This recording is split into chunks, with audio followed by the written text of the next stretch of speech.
guys ready? I guess we're ready when you We'll are. start with you, All right. Chief. Go ahead and introduce yourself. Give us a status on this fire. Good morning. My name is Rick Rochford. I'm the fire chief with Concord Township Fire Department. We're happy to state that we have done a great job since our last interview with you fine folks. We look at the containment of the fire has been reduced to a small area now. We have received some great assistance from our air support, upper air support, where they have put down somewhere around 7,000 gallons of water with aerial dispersions. And for this was taking place last night until approximately around 8:30 until they couldn't fly anymore. Through that effort and the actual work efforts with Waste Management, they had picked up for the rest of the evening. And as you can see, the actual smoke column and the vapor dispersions of all the material has been greatly reduced. I was really glad to see that this morning when I come in to see the amount of work that has been done and the coordinated efforts between Waste Management and the emergency management and the departments that have assisted with us in this venture. What has it been like for your crews inside there, some of the conditions that they were working in? We have worked very, very hard to actually eliminate our personnel from being in the smoky conditions. And yesterday was a lot easier compared to what it was originally on Wednesday, because it seemed like, as I had reported earlier, everything that we tried to do, the wind had changed. So therefore, our efforts, we wanted to make sure that we have our firefighters and other response personnel out of those areas.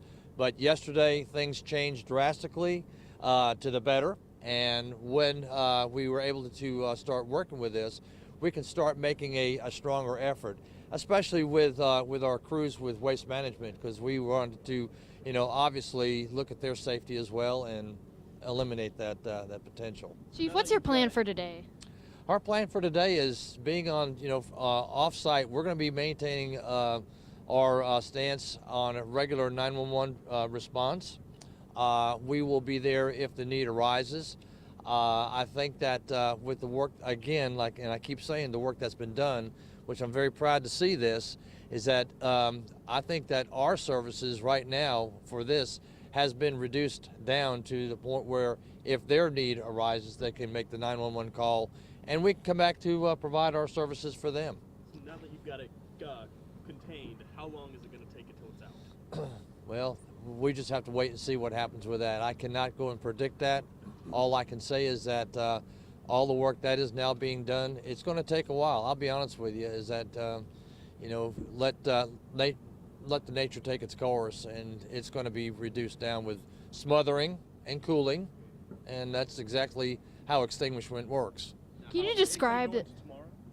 It's a possibility, yes, but we're hoping that with all of this is that there's going to be some heat, but also too is that the smoke that you're going to see is going to be possibly eliminated. Chief, do we have a cause or an idea or anything like that at this point? No, ma'am, not at this present time. We're still investigating and we're working in conjunction with Waste Management to see what timelines and things of that nature. I cannot go and put a cause to it, and we'll hopefully, maybe we can, we may not. It may be undetermined, and working based on our principles here, we'll see what takes place from there. Have you heard anything from the National Weather Service in regards to a potential cause?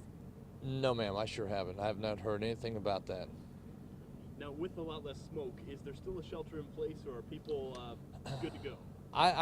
I would actually leave that up to the health department to make that determination, and also EPA, because they are still going to be on site doing the atmospheric monitoring. And again, from my understanding, is that hopefully by Sunday we're going to have some weather changes where there's going to be some significant rain, and with that, getting into the soil will actually reduce the conditions for the smoke and things of that nature. But I think best of interest is that if there is anything out there that might affect a person or resident, is just shelter in place or seek another area for for your, your health and safety. When can we expect to see the EPA air quality report that's supposed to be available to the public? That should be coming out very soon. They are working on that right now. And again, too, is that the data that is collected, it's not an immediate type of analysis. They've got to go in there and put them into models. They've got to do the research as to what's going on and collectively establish this where it can be read in terms that the ordinary person can read this, because there's a lot of technical information that comes into play with that. How much is this costing? Who's taking the bill? Can you explain that a little bit more? I'd rather not go into any conversations for that right now, because we haven't even gotten to that part yet. We're still working on trying to resolve the incident, and also too is to make sure that with work that Waste Management is doing, that we can make sure that this is going to be 100% taken care of. Jumping back to the EPA air quality report, as they're compiling this and trying to put it into layman's terms, as you said, are we expecting to see what the actual compounds that are detected in the air are going to be? It is my understanding, as far as what EPA is doing right now and with all of the data that they are collecting, that there will be, if anything of identification, that it will be placed into the report. Okay. And with the fire as it's burning now, can you describe the area, the size of the area that's contained right now, if it's kind of burning downward or outward? I have not been up on the hill, but what I would do is I would actually take that question and bring it to the representative here from Waste Management, who can give you a better understanding of that. Absolutely. Before you say that, can you say and spell your first and last name and title for us? Sure. My name is Tom Horton, Horton, and I'm the spokesperson for Waste Management. So as we were talking about before, describing what the status of the fire is looking like right now, the area, where it's kind of burning in what direction. Sure. I think the chief was, as he described what's happening up there, it's important for everybody to know that the flames are out. And that was the chief's first responsibility, to make sure that the fire was out, that flames were not moving or had any potential to move into another area. And what you see on top of the landfill right now is actually an area that's been entirely covered in soil that's about 1.5 feet thick. And that's the step that you have to take to make sure that you've smothered flames and actually put the fire out. And the concern that the chief has, and we all share, is there are still materials that are smoldering, and that's why we have some smoke still emanating from the facility. But we have beaten this fire, and largely through the efforts of the emergency management team, we've been successful in beating this fire. And I think everyone knows that I don't think there was anyone on our team's chief that didn't believe that fire was going to be out at the end of the very first day. And that's when the 35-mile-an-hour winds hit, and it reinvigorated the fire, and it caused it to move into other areas that had not been on fire previously. And that's what we've been battling ever since the first day on Wednesday, is that increased fire that occurred after the winds picked up. Could you describe how the site is built? Maybe how many layers this fire is sort of penetrating, and if it's spreading out or if it's spreading down? That's a call for the chief to make. You have an area up there that underneath the dirt, the concern is that there are still hot spots, and that's what our crews today are searching for. They're continuing to carry soil to the top of the facility, and anytime we see areas that appear to have a smoke plume, or there's a concern that we had a heavy area of fire, they're continuing to add soil in those areas. So we'll be working with the fire department, also with the Indiana Department of Environmental Management, to make sure that we have a site that once again is the safe facility that it's really been for so many decades here in the community. As far as where garbage is going, that was going to be going here originally? You mean while we were closed? Yes. Yeah, most of the material would have been diverted to the county landfill, which is located directly across the road from us. do you know when trash pickup and dumping at your site will resume? Our focus has been since the outbreak of the fire, on fighting the fire, and our focus continues to be on making sure that we don't have a resurgence of that fire. So we're going to discuss that at a later time, but right now we're focused on making sure that that facility continues to be benign. How's the aftermath of all this going to go for that facility? Well, I think you're going to see, as we've had there for many, many years, an excellent facility that's supplied services here in the community and really throughout the northern central region of Indiana and also in the lower portion of Michigan. And we're looking forward to returning to that status and continuing to provide those services here in the area. A lot of residents are angry right now. They've been wondering, what you guys are going to say throughout these past days. What would be your message to residents who are just simply angry by this? Well, I understand they're angry, and I will tell you that I think the community has been terrific. It started with the emergency management team and the firefighting squads led by the chief, and people understand. I think it's important for them to know that that fire was under control, and we would have had it out by the end of the day on Wednesday had the winds not caused it to surge. And I think we all got a better appreciation when we see the fires that sometimes rage out of control in the western part of the country due to high winds. And that's exactly what the chief's personnel experienced late in the day on that first day.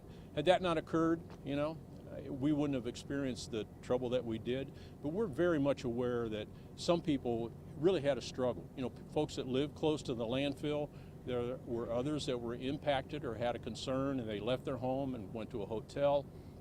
And we're going to be releasing some information later today, some telephone numbers, so that they can call us because we know this caused a disruption in the community. And for some folks, it was a greater disruption than others. So they'll be able to reach out to us. We want them to call us, and we're looking forward to talking with them and help them manage the issues that they ran into. With all the water being put down on the site, should they be concerned about the aquifer or well water? There's no concern due to groundwater, and indeed that's why the Indiana Department of Environmental Management is there, and of course EPA personnel are there as well. But the landfills are very highly engineered facilities. They have protective liners on the lower levels underneath the main part of the landfill that as people drive by, they're so familiar with seeing. And those protective layers are designed to ensure that groundwater is not impacted.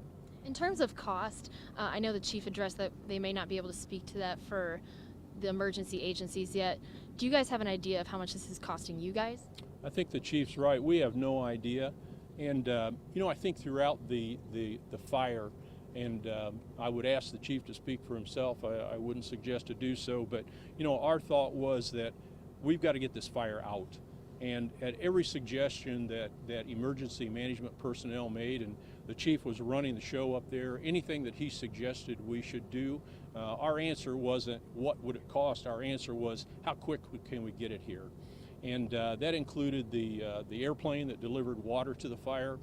We had great support from the National Guard when they brought in 2 helicopters yesterday and dropped water on the site. And again, when that suggestion came up as a way to attack that fire, when it was made to us, we said, let's get it in here and let's get it in here quickly. I know that Chief could not identify a cause of the fire. In what you're seeing now, is there any indication of whether or not this was purely an accident? Someone had just put something that they shouldn't have in their garbage and it ended up here? We just don't know. And that's what we'll be looking at later after we've finished our operations on containing everything that we're concerned about relative to the fire. And as the chief said, we're going to have to look at that at a later date. How common is a situation like this? How often does Waste Management see a fire at a facility like this? A fire like this is probably one of the most rarest events that ever occurs. It's very unusual. Now, since we haven't been able to get up there with cameras, just kind of take us there. Like, what's it look like up there? I would tell you that it looks like about the best soccer field you could ever imagine. The job that Waste Management did, and the contractor that helped us, Fox Contracting, when the fire started to move to other areas on Wednesday, that's when we said, and the chief, was encouraging us to do so, to bring as much equipment as we could find. And we brought in extra bulldozers, extra trucks, because the job that we had under the chief's direction was to get as much soil on top of the flames and fire as we could and do it as quickly as we could, because it was only soil that could protect us or prevent the wind from causing the fire to erupt again. So that's been our task. So as those crews work 24 hours a day, you may have seen trucks going up the side of the hill. They were hauling dirt to the surface, the top surface, and then bulldozers would spread that soil across the surface of the area. So it's entirely covered in dirt now, and that's why you'll see as you look towards the landfill, there's almost no smoke coming from the facility. And you know, by the middle of the day, there's simply not going to be any smoke coming from that site. Can you This tell might be us? a question more for the chief, but you guys in the email said there wasn't any more water being used.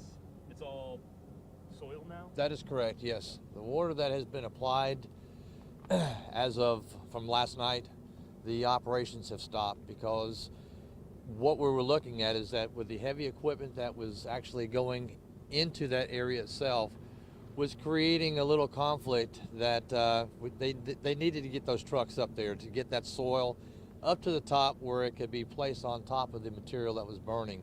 And we made that decision to pull our crews back. And right after we did this is when we started to see that the National Guard came back to assist us and started dropping approximately 7,000 gallons of water in that area, which helped us out tremendously because our hose lines and what water that we do have can only go so far. But you taking approximately anywhere from 450 to 500 gallons per drop, they can go and pick up a bag of water and then drop it over there and continue to do it. They've made a much better effort in advancements to the extinguishment of the smoldering products, because that's all we had. I mean, there was really no flame. All it was is just hot, cold embers that was actually off-gassing and actually I should say just burning in that particular fashion. And then for this is that water being placed on top of that with the administration of soil is actually containing this into these regions where it's not going any further. This is probably a question for waste management. Can you tell us what materials you accept at this site and if any of those are of concern for you? You know, that facility is a non-hazardous facility, and I think the best way I could describe the materials that come into that site is if you would go into your kitchen and pull open the drawer where your trash container is, that's the majority of the material that comes into that site. And you know, we do have construction material might come in, but again, it's inert material, non-hazardous material, much like you generate in your household. Is there an inspection process for when that trash comes in to make sure that those materials are the ones accepted at your site? You know, we're regulated both by the Indiana Department of Environmental Management and the EPA, and they govern our operating guidelines, you know, what we can receive, how we receive it, and we continually work with them on protocol and how materials come in. We have training programs for our employees that govern how they receive material. You can't just drive into that site with a truckload of material unless we know what's in it. And those types of protections have always been in place. And what happened there with this fire, as we discussed earlier, was really a very rare occurrence. We don't know what caused it. We're going to try and figure it out, but it's, again, a very, very unusual situation to occur at a facility like this. Lots of different. Given that it was such a unique situation, do you both feel like you were prepared and are, you know, dealing with this the way that it should be? You know, we always work on the air of safety, and I keep bringing that up because that's what our job is. We have to protect our firefighters and those that we're working with. We always train. Training is of the essence for anything. What we wound up doing here would be no different than what we would be dealing with if this was a ground surface fire or if this was a structure fire or commercial grade fire. We work based on what we know and what we train on. We use our tools in various applications. And for this, we primarily did the exact same thing. And like I reiterated earlier in this interview, and like Tom had mentioned, is that we probably could have had this fire out on the first day. The only factor that come into play is that with everything that we did, the only downside to this is the fact is that we had extremely high winds.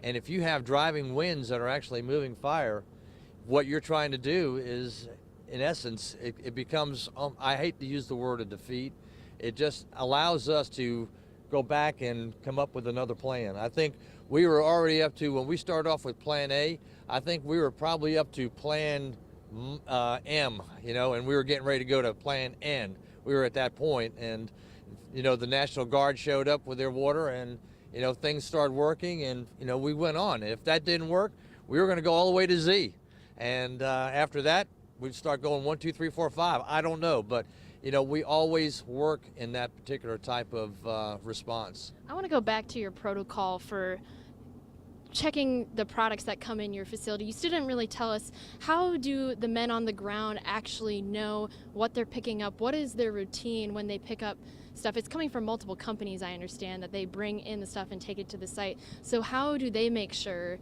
between those different companies that what they're getting is on your list, and when it comes in that it's the right stuff? Mm-hmm.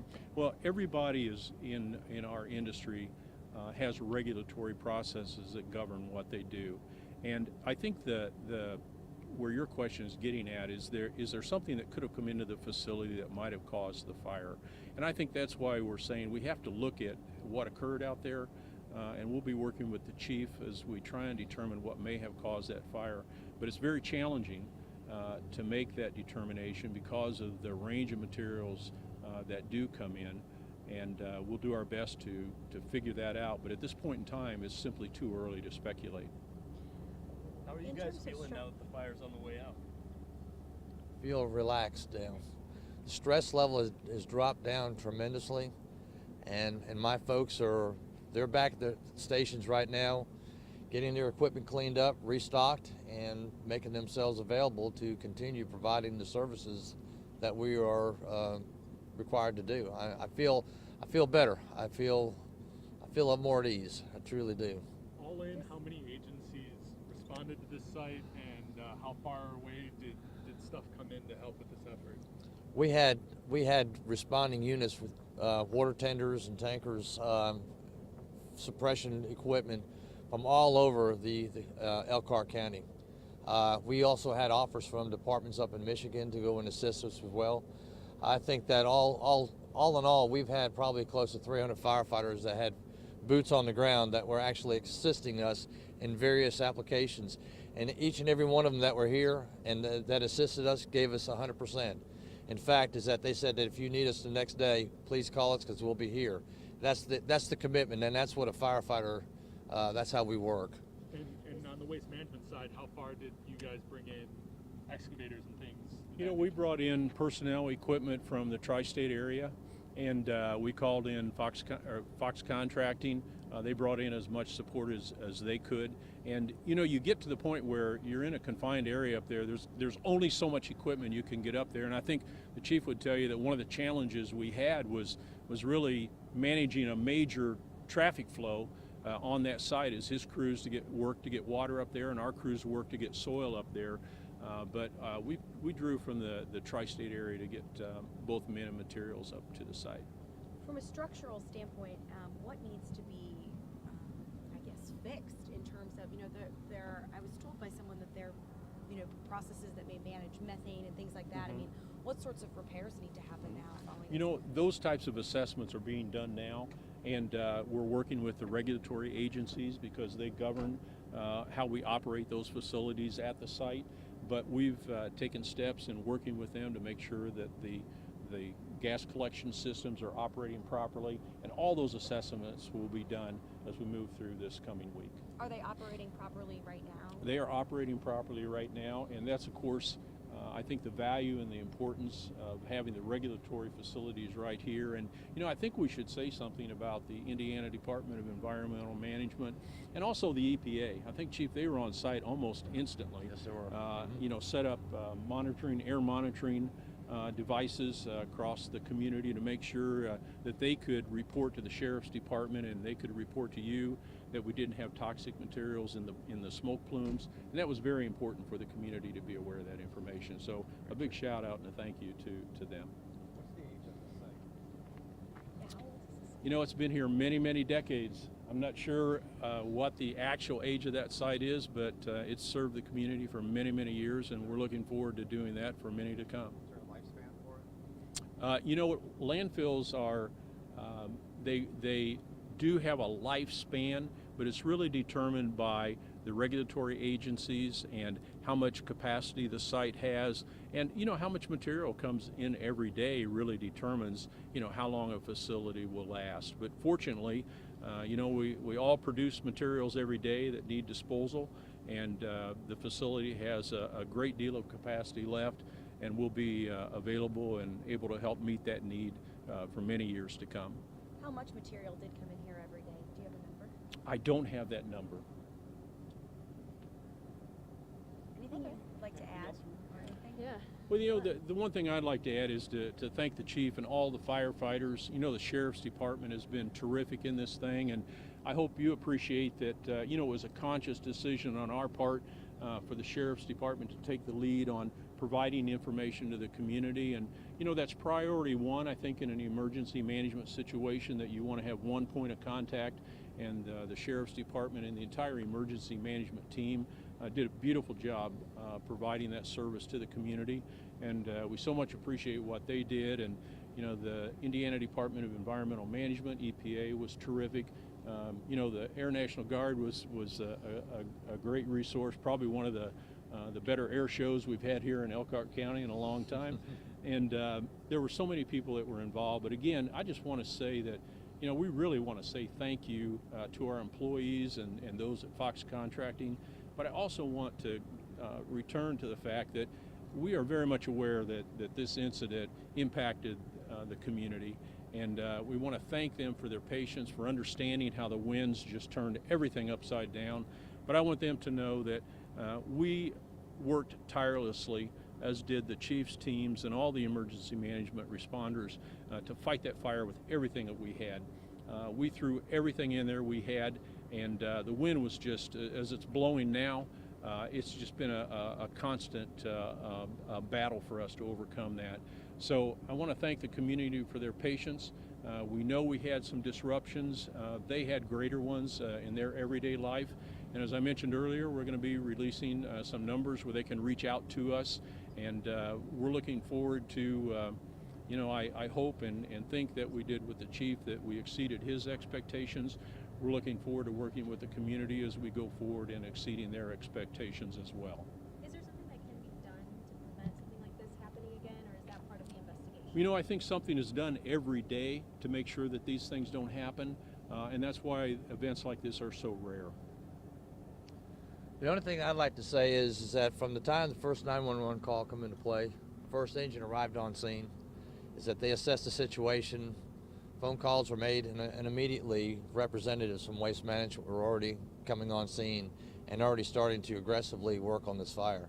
As the incident went on, it was really amazing to see the outpouring of other agencies, emergency management, other departments, Elkhart City Fire Department coming in with a lot of their manpower, emergency management professionals to go ahead and assist with us.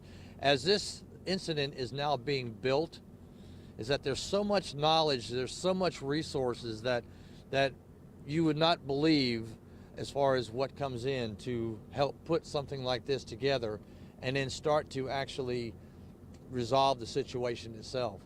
But also too is that I want to thank the public as well, because there were several folks that were actually coming to the stations and bringing food. There were restaurants that were opening their doors and just saying, come on in and eat. And, this really helps out. I mean, these firefighters, they don't even look at their own personal life. They don't look at their health in situations like this.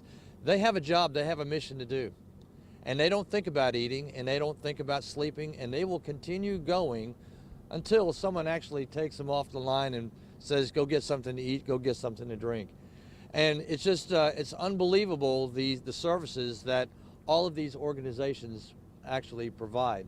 And as a citizen of this community, I think each and every one of us should be proud that as a result of this incident, to see the magnitude of resources that are available, if something else ever happened in this community again. So again, my thanks to the public for their support in us and their belief in us, because we're not going to let them down.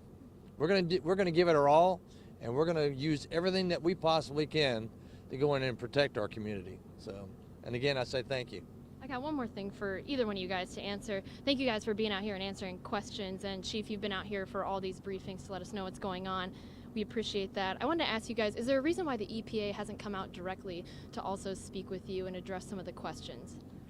They are actually out working. They're doing monitoring. They're out in the areas and using their monitoring and collecting the samples. So in order for them to actually put out the documentation, they have got to go and bring in the samples so they can go in there and analytically test them and then put it into readable literature so that way we can all understand. So You that's hoping the weather true. tonight helps out with this? I'm hoping it, yes ma'am, I sure am hoping that it will actually continue, and I know it is going to help out, and things are actually going to change here as we go on every single day. We're on the downslide, we're on the downslide of this hill right now, so everything's looking good. You know, the fire's out, there's no more flames, and it's going to rain for 2 days. I think that's why the chief's nickname, if you know him well, they call him Lucky. Yeah. Thank you. Anything else you guys want to add? No. Okay. Thank you very